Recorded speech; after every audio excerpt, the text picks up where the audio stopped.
Hey, everybody, and welcome back to our latest episode. And today we're going to be talking about a special topic about how you can live abroad. I think something that we've been receiving questions about is what we do. And so we're going to be talking about that and other ideas that you may have or have not heard about. So for those who don't remember, I'm Roddy. I'm Landy. And together with our son Louie, we call Mexico home, and we've been here since 2021 and now live in Puerto Vallarta. So today we'll just kind of jump in and talk about what are some things that people do to be able to live abroad. And again, this can kind of go anywhere in the world you want to live, possibly. Yeah.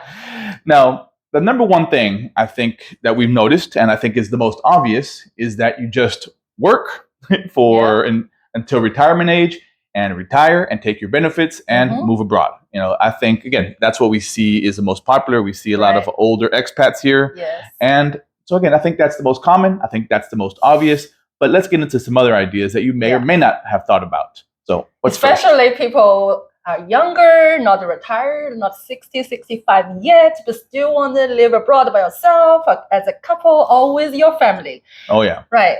And so go ahead. So again, the first thing that a lot of people ask us is what we do. Again, that question has been popping up a lot lately. Yeah. It's kind of odd, but it's still a good question. And again, if you do go back into our episodes, I think it's one of the very first episodes we ever did, maybe second or third, we do get into more detail about what we do. But like I said, the short answer is we do real estate. And to be more specific is we own rentals. Yeah. And so what does that entail? Yeah, we worked in Texas, Houston area for about 6 or 7 years. We've been working very hard learning real estate investment. So we flip house, we bought rentals, and we increase our cash flow until this amount can cover our life spending in another country or even the US. So we can retire ourselves and live anywhere we want.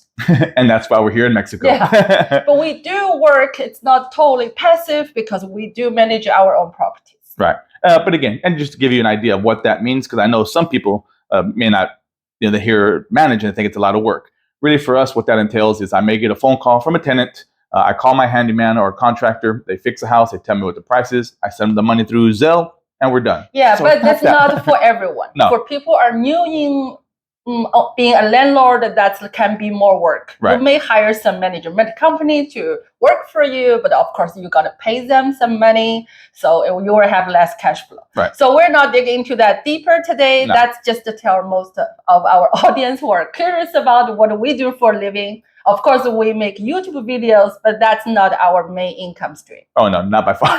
Not at all. So one of the first things that we'll kind of get into is kind of people who may work remotely, right? And again, I think actually, to be more specific, I think a lot of these jobs we're going to talk about are ideas. People can work either remotely or they can actually even work locally, right? I guess depending on the area of work or business that you're in.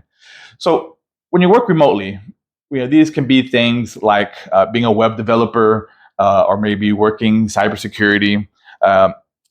And so again, these are jobs that can kind of be done from anywhere, right? Whether you're doing it from home in the US or Canada or wherever you live, or again, you could take this job abroad, right? Right, like a therapist, or like the other day we met a lady. She said she's taking care of payrolls. Oh, right. Yeah. You can be a CPA. Yeah, there are so many remote jobs you could do. There's just Google it. There are many ideas which category you are. Right. And again, I know this was popular a few years ago. Again, being the remote worker or the digital nomad, I guess as some people call it. From what I've kind of feel or have seen kind of an ether out there, I think people are starting to companies are wanting people to go back to the office. But again, it's still a very popular idea. So I think you have to find the right company, again, that's going to be able to allow you to work remotely. Especially during the COVID time. Oh yeah, that was very easy. Got so easy. Everybody work at home. So again, this is an idea of being able to work remotely. And again, and a lot of these jobs you may be able to do locally, right? You may be able to move to another country if you obtain a visa. Again, obviously, if you work in another country, you have to go through the legal channels and get a visa to work. But again, a lot of the jobs that we just mentioned, you can even do in those countries. And again, they're going to pay you accordingly to their pay scale. So again, it may be less. Usually, again, if you're going to less developed countries or developing countries, but again, you're still going to get paid well to be able to live a very comfortable life in that country. Again, just what's your level of comfort? Do you want to work online or just on your own schedule, or do you want to like to go to an office in another country, which could be its own experience too. Right. Or you can combine both. Sure. You work online and you also find some local job you can do locally. Right. Like a photographer, teacher. You can teach online, teach locally with your local students. Right. Yeah, and exaggerate. There's so many work types there. That could be. I mean, there's a whole plethora of jobs out there. You just have to go, look online, see what's available. Again, make sure that the pay that they give you is going to be able to sustain you in the country you choose, right? Because again, country to country, what you need to live comfortably, and again, what does living comfortably mean to you, right? Sure. Again, for what it means to us is not going to be the same for somebody else. So again, these are all the research you have to do to be able to find the right job for you. Another thing, of course, if you are a business owner, you're already having no matter it's a small business or getting bigger scale, you have a business running. Right. So, and you can still live in another country, but you can manage it, or you travel back home a few times a year, or you have a manager team there, so you can be more comfortably to live in another country. You don't have to get hands on that business every day. Right. Again, I think this kind of goes back to the idea of how active or passively do you want to run that business. I think for some people, especially when they create their business or start a business, again, it's very personal and they feel very connected, and they really need to have those hands-on feeling. Again, like you mentioned, to really be a part of it, and they may not trust anybody else to run their baby. Right? This is my baby. I worked years to develop it. I don't want anybody else managing it. Now, for others who are a little bit willing to kind of take the gas off the pedal and slow down, you can always hand it over to a manager. But now again, if you do something like this has to be a team or a person that you trust unconditionally, right? Because again, if you don't trust that person to run your business the way you would, then again, it's always going to be a doubt in the back of your mind. And again, so that kind of goes against the idea of living abroad and kind of being able to relax. If always in the back of your mind, you're like, oh, they're going to do something wrong. Yeah, but I know nowadays the technical develops so convenient for us. You can always have a Zoom call, Facebook time, have a video call. If something you really need you, please be there, but you are not there. Right. So again, there's different ways to be able to kind of work around the situation, whether you want to do it actively or passively and owning a business.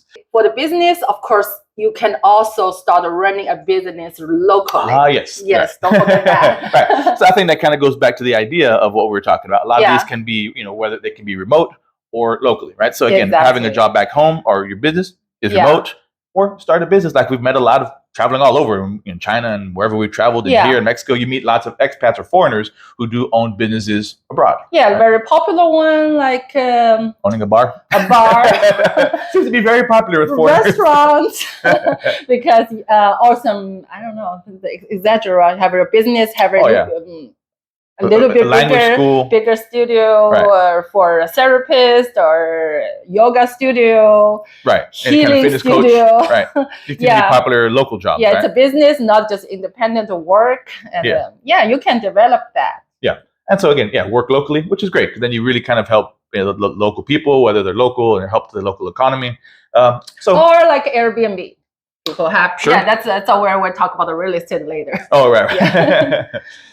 So now kind of moving on to one of the next things you could do, again, because these are more active things. You obviously have to work, whether it's a few hours or a set amount of time, and then going into our next idea, which is a little bit more passive, right?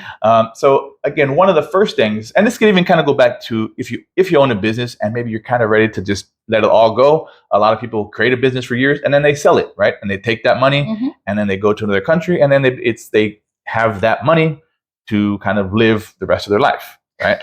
So you could do something like that, or again, like we've met a few people, and again, we have read about this, is where you just sell everything. Right. And you take that money, you sell the house or cars or your assets, and then you just live off that with that set amount for as long as you can, I guess. Yeah. Now, again, obviously there's some caveats about that. Again, some things you have to be aware of.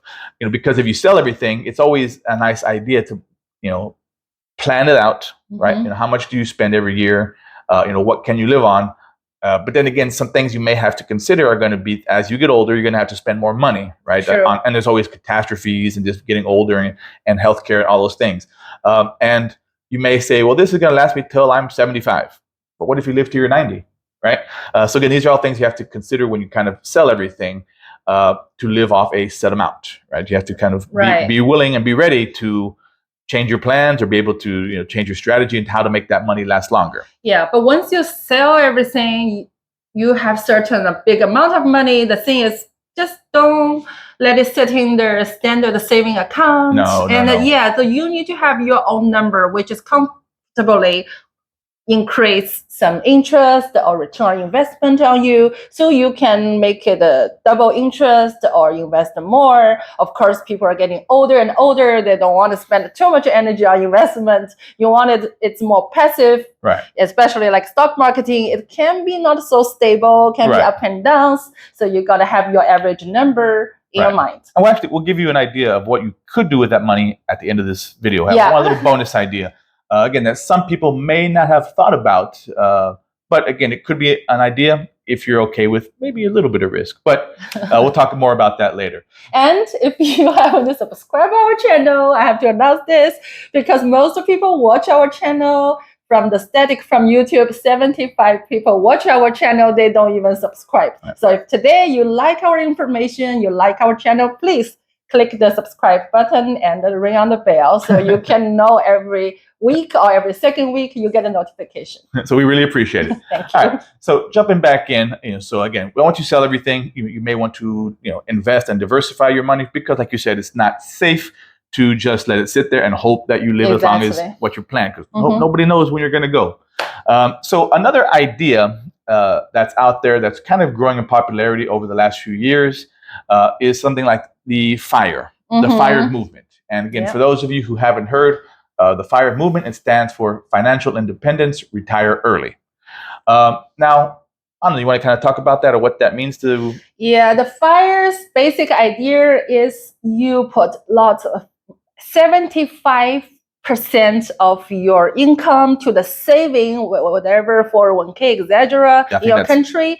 And you need to know, you need to save up to 25 years to times your yearly expense. Yeah, and this is where you need to talk to like a financial expert. Again, that is not what we are. But again, the interest you're going to get or return you're going to get on your money is going to depend on where you put your money. And so again, talk to a financial planner, a financial advisor, whoever that may be, to give you the best options. Now, I think one of the issues with the FIRE sometimes is, though, again, like Landy said, what they kind of suggest is you try to save 75% of everything you earn, and you have to live off the 25%. Now, so what does that mean? Again, you have to live very, very frugally, and you have to live just pretty much just enough to survive. Unfortunately, I think, when you start thinking about the developed or the Western world, people love to spend. People love to kind of show off, even they show off more than what they earn. And so I think this is where sometimes people get in trouble with FIRE. It's just hard. Maybe you are not that luxurious type. Like, I do save money, but I just cannot. I have kids to raise up. I have the car payment. I have my housing. Like, I just cannot. Maybe I can save. Most people in the US maybe can save 20% or 30%. It's already very good. Yeah. It's harder to save up to 75%. How frugal you can be. You still got to eat. You still have the bills to pay, right?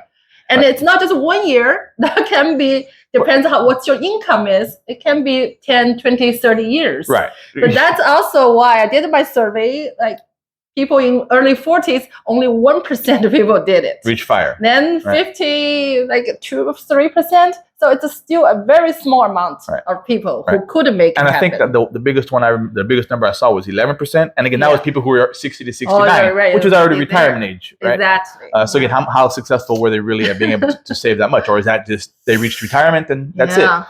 So I think that's one of the biggest issues with FIRE. It sounds great.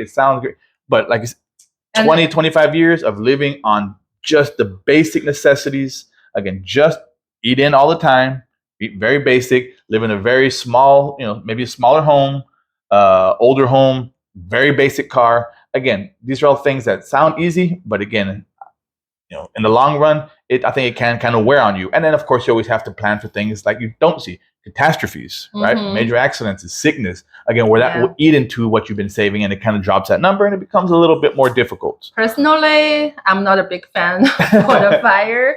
And I also heard bad stories, people being frugal for 10, 20 years, and they got so sick when they're 60. Even they reach the FIRE, and you don't have the health to enjoy everything. You enjoy everything earlier compared to your 60, 70, when your health condition goes down.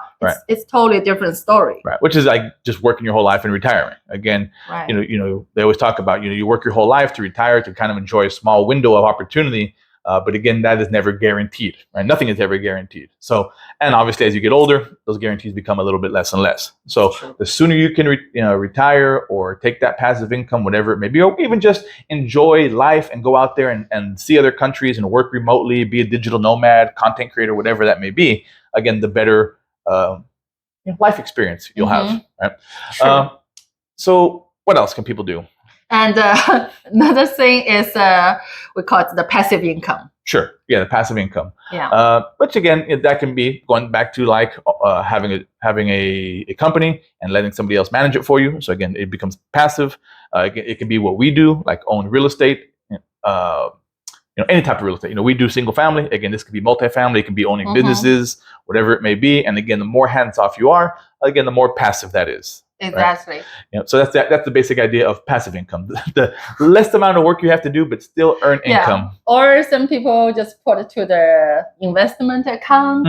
If you, of course, it's better you do by yourself if you know what you're doing. If you are not, like majority people, you can always hire investment. What's called advisor company, which they help you. They give you some guaranteed number.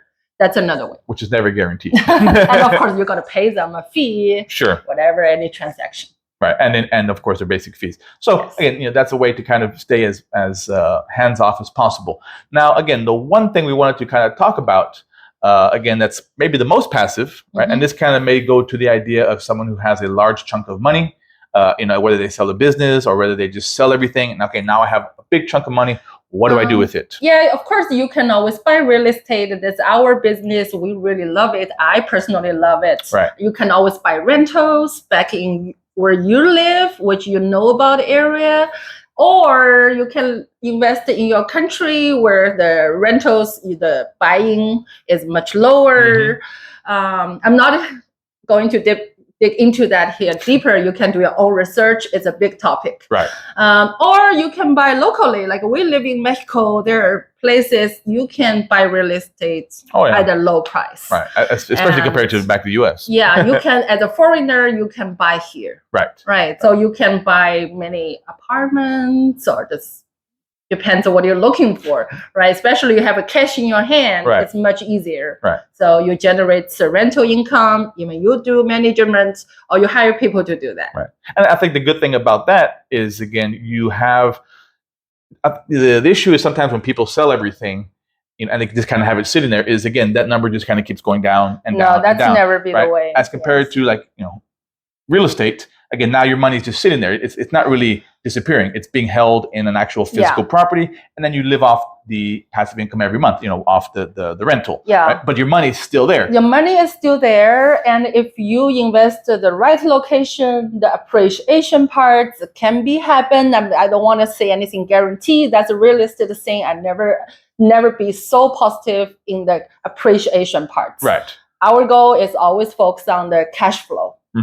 Right. And again, so depreciation is nice. Again, or even if it stays stagnant, worst case scenario or drop, again, most of your money is still there. It's never just depleting. It's against the inflation because your rents always go up. Yeah. Like here in Mexico, they have the rule up to 10% you can go. But of course, not everybody follow that. Right. It's nice, but again, things can change depending on your landlord, etc. Or another way, of course, input to the investment account, or can put to just the bank account. Right.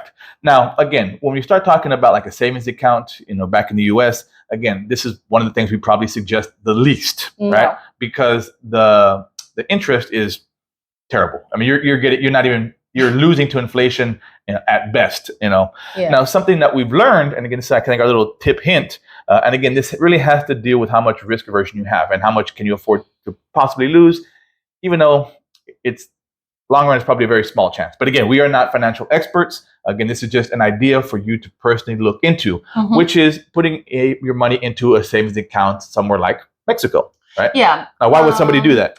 We did some research in the past years, and actually the interest rates are pretty good here. You just think about it, the mortgage interest, why it's so high here.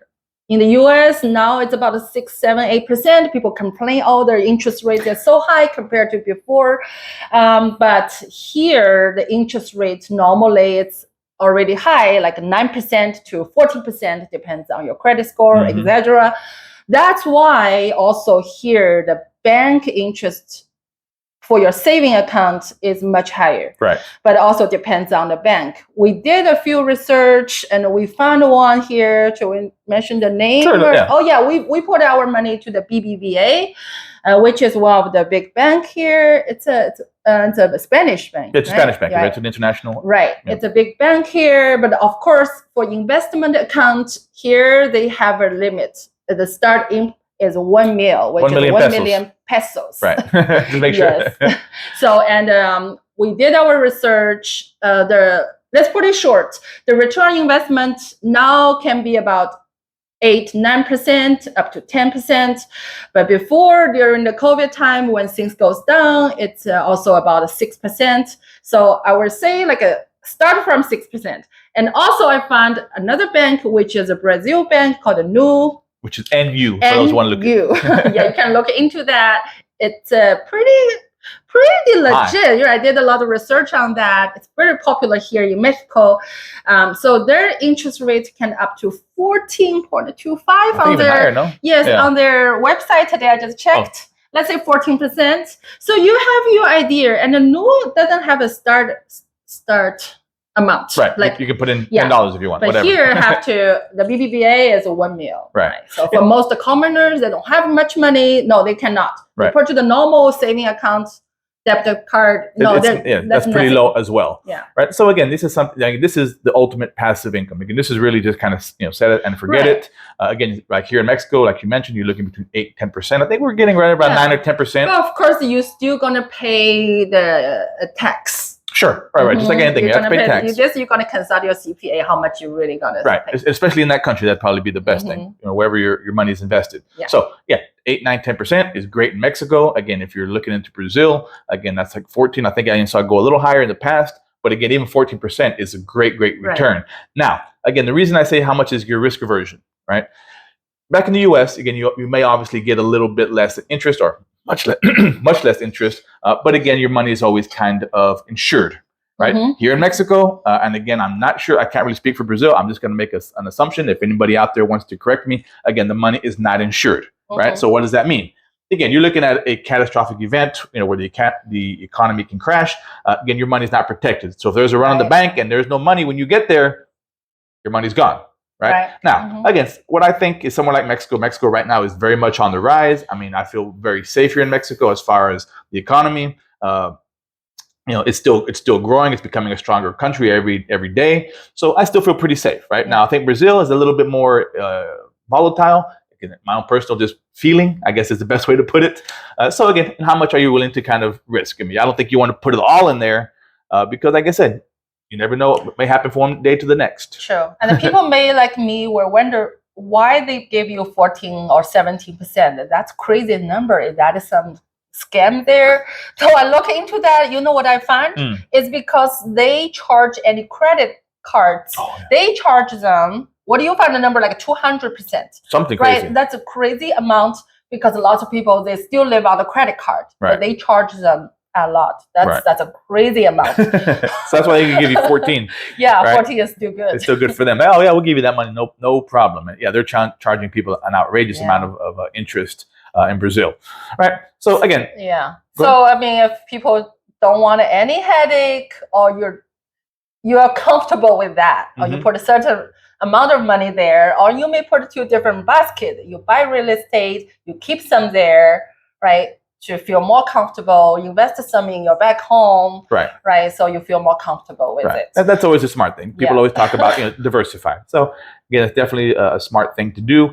Now, again, things like the banks we talked about. Again, this is something you definitely need to do your own research and homework about. Again, we are not promoting these banks. We have no affiliation, nothing with them. It's just something that we've read and learned about. Something for you to consider. Right. So, and the last thing will be very interesting. I did my own number work to share with you guys. Sorry. Then I got a paper. I wrote it down. So let's say if you are one person, you live in abroad. Doesn't have to be Mexico, right? Then your spending is $2,500 a person, includes all your life spending, and then your yearly spending will be $30,000. So how much you need to put it to the bank, which give you, I put the average number 9%, not 10. So you need $333,000 for your saving account. Then can generate $30,000 a year to support your $2,500 lifespan expense every month.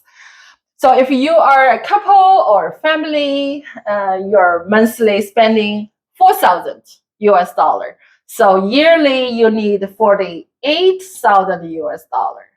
That means how much you need to put to the saving account in the bank.